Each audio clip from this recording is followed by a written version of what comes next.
Hello everyone, welcome to our YouTube channel. आपके अपने इसे यूट्यूब चैनल पर बहुत बहुत स्वागत है।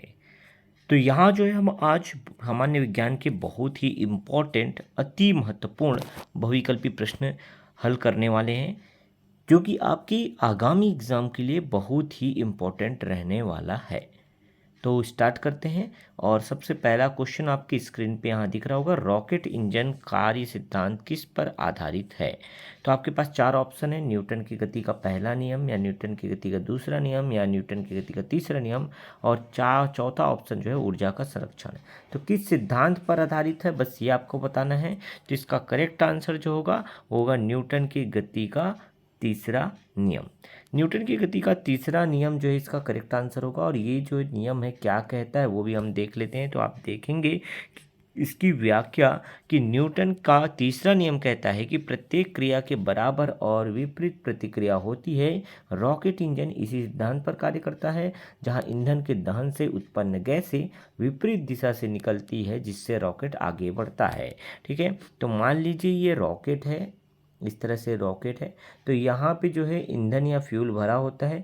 जब ये ईंधन या फ्यूल जो है जलता है, बर्न करता है, ठीक है, तब जाकर जो प्रक्रिया होती है वो क्या होती है, यहाँ पे जो गैसें उत्पन्न होती है दहन की वजह से, ठीक है, वो इस दिशा में निकलती है, नीचे की ओर निकलती है, जिससे यहाँ पे जो है एक प्रत्येक क्रिया के बराबर विपरीत प्रतिक्रिया ऊपर की ओर लगती है, जिस वजह से ये रॉकेट जो है ऊपर की ओर जाता है।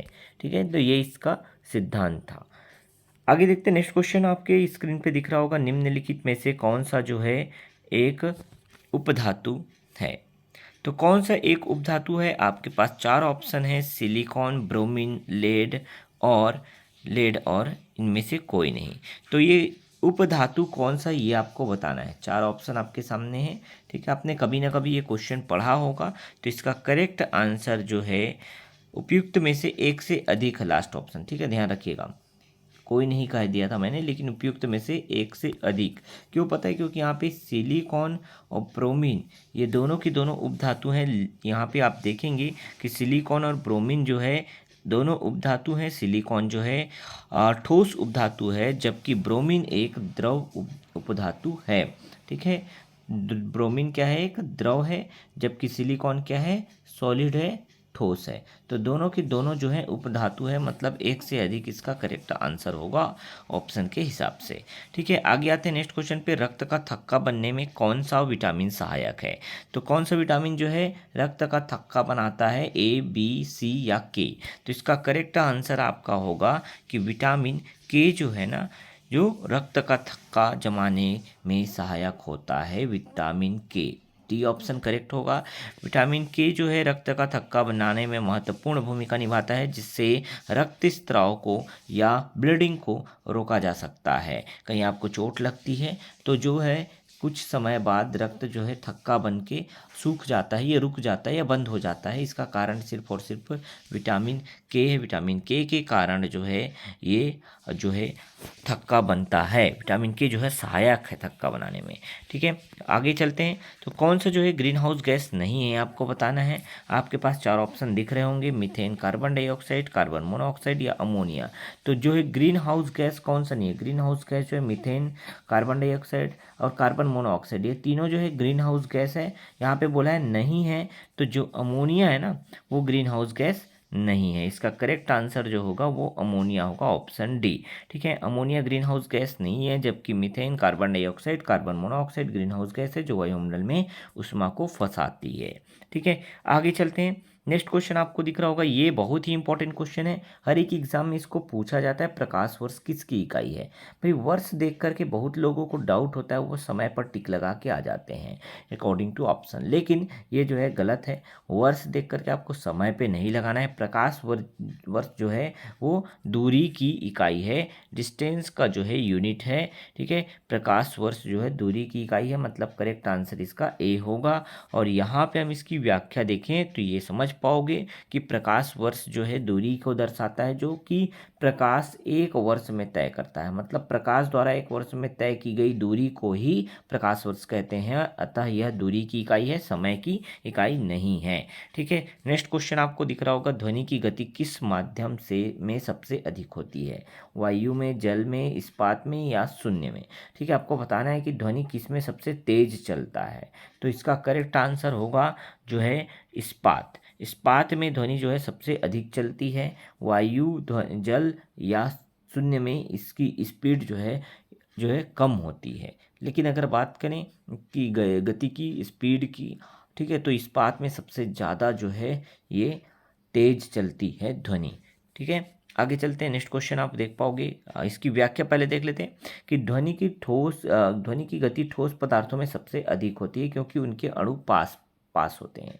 ठीक है, तो देखिए ध्वनि जो है ना ठोस पदार्थों में ज़्यादा तेज़ी से चलती है क्योंकि इसके अणु जो है ठोस पदार्थों के अणु पास होते हैं, ऐसे चिपके रहते हैं। तो एक से दूसरे अणु, दूसरे से तीसरे करते करते जो है ये जो है पूरी प्रबलता के साथ आगे बढ़ते हैं। ठीक है, इस्पात एक ठोस पदार्थ है, इसलिए इसमें ध्वनि की गति जो है वायु और जल की तुलना में अधिक होती है। ओके, चलिए नेक्स्ट क्वेश्चन पे आते हैं। विद्युत बल्ब का तंतु किस पदार्थ का बना होता है? 4 ऑप्शन आपको दिख रहे होंगे, तांबा, एल्यूमिनियम, टंगस्टन और चांदी। तो इसका करेक्ट आंसर जो है वो है टंगस्टन। तो विद्युत बल्ब का तंतु जो है ना टंगस्टन का बना होता है। Tungsten is the correct answer. Okay, बात करें टंगस्टन का, तो टंगस्टन एक तरह का क्या है, मटेरियल है और इसी से बना होता है। इसका जो है ना अगर बात करें जो गलनांक है, ठीक है, या मेल्टिंग पॉइंट है, वो ज़्यादा होता है। चलिए आते हैं नेक्स्ट क्वेश्चन पे। रेडियोधर्मी विकिरणों में कौन सी किरणें नहीं होती हैं? तो अल्फा किरणें, बीटा, गामा या कैथोड किरणें। तो रेडियो एक्टिविटी विकिरण कौन सा नहीं है ये बताना है। ठीक है, रेडियो एक्टिविटी विकिरण जो है कैथोड विकिरण या कैथोड रे जो है ना, ये रेडियो एक्टिविटी विकिरण नहीं है। रेडियोधर्मी किरण जो है अल्फा किरण भी है, बीटा भी है, गामा भी है, लेकिन कैथोड किरण जो है रेडियोधर्मी किरण नहीं है। ठीक है, चलिए आगे चलते हैं। रेडियोधर्मी विकिरण के बाद कैथोड किरणें इलेक्ट्रॉनों की धारा होती है जो कैथोड रे ट्यूब में उत्पन्न होती है, जबकि अल्फा, बीटा और गामा किरणें रेडियोधर्मी विकिरण के प्रकार हैं। ओके, चलिए आगे आते हैं। नेक्स्ट क्वेश्चन आपके स्क्रीन पे दिख रहा होगा, निम्नलिखित में से कौन सा उपकरण विद्युत धारा को दिष्ट धारा में परिवर्तित करता है? ठीक है, तो भाई ये सीधा सा बात है, एसी को डीसी में कौन परिवर्तित कर रखता है? ट्रांसफार्मर, रेक्टिफायर, जनरेटर या मोटर।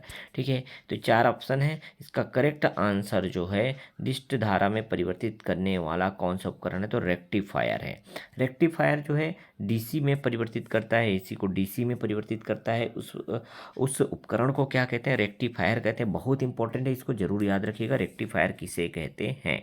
ठीक है, आगे देखते हैं, किस तत्व की कमी से ग्वाइटर या घेंघा रोग होता है? तो आपके पास 4 ऑप्शन दिख रहे होंगे, आयोडीन, लोहा, कैल्शियम, सोडियम। तो इसका करेक्ट आंसर जो है आयोडीन है। आयोडीन की कमी से ही घोंघा होता है, इसलिए बोलते हैं आयोडीन युक्त नमक जो है जरूर खाइए। ठीक है, क्योंकि आयोडीन की कमी से थायराइड ग्रंथि बढ़ जाती है, जिससे ग्वाइटर रोग होता है। तो थायराइड ग्रंथि बढ़ने के कारण ही ग्वाइटर रोग होता है। ठीक, आते हैं नेक्स्ट क्वेश्चन पे। निम्नलिखित में से कौन सा अम्ल चीनी के डंक में पाया जाता है? तो चींटी के डंक में कौन सा अम्ल जो है पाया जाता है? इसका करेक्ट आंसर आपको बताना है। 4 ऑप्शन आपको दिख रहे होंगे, तो इसका करेक्ट आंसर जो चींटी के डंक में पाया जाने वाला अम्ल है वो है फॉर्मिक अम्ल। फॉर्मिक अम्ल जो है चींटी के डंक में पाया जाता है। ठीक है, चींटी के डंक में फॉर्मिक अम्ल, जिसको मेथेनोइक अम्ल भी कहते हैं, तो इसका दूसरा नाम जरूर याद रखिएगा, फॉर्मिक अम्ल को ही मेथेनोइक अम्ल कहते हैं। जलन और दर्द का कारण बनता है। ठीक है, तो ऐसे भी पूछ सकता है चींटी के काटने से जलन और दर्द क्यों होता है? क्योंकि जो है चींटी के डंक में फॉर्मिक अम्ल या मेथेनोइक अम्ल पाया जाता है। ये इसका करेक्ट आंसर होगा। ठीक है, नेक्स्ट क्वेश्चन पे आते हैं। निम्नलिखित में से कौन सा तत्व जो है स्टेनलेस स्टील का घटक नहीं है? ये है क्वेश्चन और आपके पास 4 ऑप्शन दिख रहे होंगे, लोहा, क्रोमियम, कार्बन और सीसा का। तो ध्यान रखिएगा, स्टेनलेस स्टील जिसको एसएस भी कहा जाता है या स्टील, नॉर्मली इसको स्टील भी कहा जाता है, भाई इसका घटक कौन सा नहीं है? तो लोहा को मिला करके, क्रोमियम को मिला करके और कार्बन को मिला करके स्टेनलेस स्टील बनाया जाता है, उसमें सीसा का प्रयोग नहीं किया जाता, इसलिए जो है नहीं है पूछा है। तो इसका करेक्ट आंसर होगा ऑप्शन डी। ठीक है, ऑप्शन डी इसका करेक्ट आंसर होगा। कौन सा जो है स्टील का घटक नहीं है? तो सीसा जो है स्टील का घटक नहीं है। चलिए आते हैं नेक्स्ट क्वेश्चन पे। इसकी व्याख्या व्याख्या देख लेते हैं उससे पहले। तो स्टेनलेस स्टील मुख्यतः लोहे, क्रोमियम और कार्बन का मिश्रण होता है, सीसा इसका घटक नहीं है, जो मैंने ऑलरेडी आपको अभी बताया। ठीक है, तो ये था कुछ महत्वपूर्ण सवाल जो आपके एग्जाम में आ सकते हैं और बहुत ही इंपॉर्टेंट है। सारे प्रीवियस ईयर पेपर को हमने जो है एनालिसिस करके इस तरह के क्वेश्चन जो है आपके सामने लेकर के आया है। तो 10 मिनट में आप जो है इतने इंपॉर्टेंट क्वेश्चन जो है कवर कर पा रहे हैं, और इसी तरह के हम जो है लगातार सीरीज आपको देते रहेंगे। तो जुड़े रहिएगा हमारे साथ। हमारे चैनल को अभी तक सब्सक्राइब नहीं किए तो सब्सक्राइब कर लीजिएगा, और फेसबुक पेज को फॉलो जरूर कर लीजिएगा। चलिए मिलते हैं नेक्स्ट वीडियो में। जो ये जो एग्ज़ाम सभी एग्ज़ाम हैं जो व्यापम की जो आगामी एग्ज़ाम होने वाले हैं, जैसे जो है प्रयोगशाला परिचारक का एग्ज़ाम हो गया या साइंस से रिलेटेड जिसमें भी क्वेश्चन आएंगे, उन सब के लिए बहुत महत्वपूर्ण रहने वाला है। चाहे हम रेलवे की बात करें, चाहे हम एसएससी की बात करें, ये सब क्वेश्चन जो है ना डायरेक्टली आपके एग्ज़ाम में पूछे जाते हैं। एक बार अगर आपने देखा हुआ है क्वेश्चन, तो आप ज़रूर वहाँ सही करके आते हैं। इसलिए इसे शेयर कीजिएगा अपने सारे दोस्तों तक, अपने फ्रेंड्स तक। चलिए मिलते हैं नेक्स्ट वीडियो में।